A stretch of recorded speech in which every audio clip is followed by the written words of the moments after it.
There's a story about a woman who once tried to hold water in her hands. She pressed her palms together tightly, determined not to lose a single drop. But the harder she gripped, the faster the water escaped through her fingers. Eventually, exhausted, she opened her hands completely. And only then did she discover that the water resting gently in her open palms was exactly enough. That's the quiet paradox of letting go. You cannot hold peace while clinging to what hurts. You cannot move forward while gripping the past with trembling fingers. Most of us don't realize how heavy our attachments have become until life gently forces us to release them. We hold on to people, to identities, to dreams that once made perfect sense, but no longer fit who we're becoming. We tell ourselves that if we just tried a little harder, love a little deeper, explain a little longer, maybe we can fix what's already gone. But here's the truth: letting go isn't failure. It's psychological evolution. Our brains are wired to resist loss. According to behavioral psychology, the pain of losing something is felt roughly twice as intensely as the pleasure of gaining something new. This is what we call loss aversion. It's why we remain in relationships that drain us, jobs that no longer inspire us, cycles that have naturally concluded. We mistake familiarity for safety. And safety, even when it's suffocating us slowly, feels easier than facing the unknown. Letting go begins the moment you recognize that clinging is really just fear in disguise. Fear that without what you're holding onto, you won't recognize yourself anymore. Fear that the empty space left behind might never be filled again. But what if that space isn't meant to be filled immediately? What if it's meant to breathe, to heal, to create room for something wiser to emerge? Psychologists call this identity attachment, the way we anchor our sense of self to external things, our roles, relationships, possessions, cherished memories. When these change or disappear, it genuinely feels like we're losing a piece of ourselves. That's why endings cut so deeply. It's not just the loss of a person or a dream. It's the loss of the version of you that existed within that context.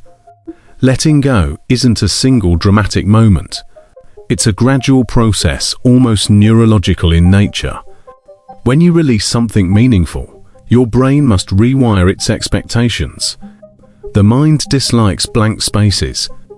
It constantly searches for patterns, closure, meaning. This is why we replay conversations in our minds, imagine alternate endings, wonder endlessly about what we could have done differently. You're not weak for doing this. You're human. We all crave coherence in our stories.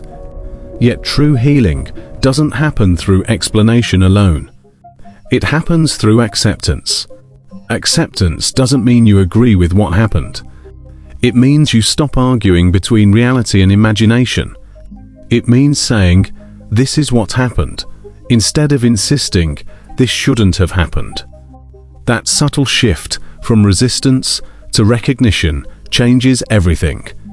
Neuroscience reveals that acceptance actually reduces activity in the amygdala, the brain's fear and alarm center. When we choose to let go, we're not surrendering. We're turning down the internal volume that keeps us trapped in fight or flight mode. This is why peace often feels so quiet. It's not the absence of emotion, but the recalibration of it.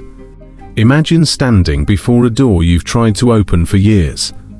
You've twisted the handle, knocked persistently, cried, begged, but it never opened.